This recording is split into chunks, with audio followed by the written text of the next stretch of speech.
Hi everyone, welcome back to my channel. Today I have a quick clearance Kroger haul. We are doing a pantry challenge and we're trying to use up what we had, but I did go in today to just see what I could find on their clearance. So I spent $73.22.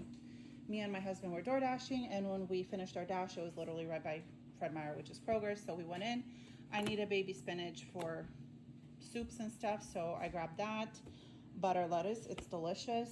Arugula, and then I found some sugar snap peas, and then these tomatoes were $1 each. Bananas were regular price, but we just needed some. Lemonade, $3.11. Some bacon Caesar salads that still look delicious and good, $1.84 each. This is guacamole with pico on top. It's absolutely delicious. We've had it before.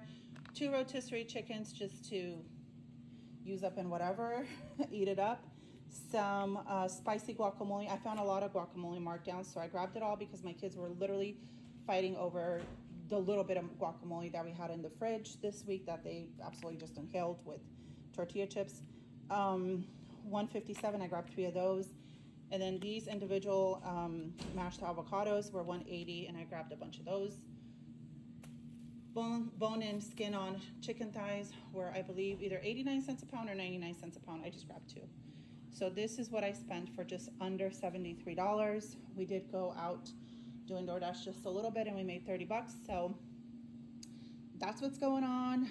I mean, head on to Kroger. Kroger is my best place. It's better than Safeway, better than any other store to find markdowns. And I'm super happy. I didn't really find a lot of meat besides the chickens because I talked to the guy who was marking them down, and he's like, oh, I'm not going to get to it till about noon. So we'll see if we go back out, if we stop by there again or not. But this is what we got. I hope you enjoyed it. If you did, give me a thumbs up. Subscribe if you haven't. And I'll see you in the next video. Bye-bye.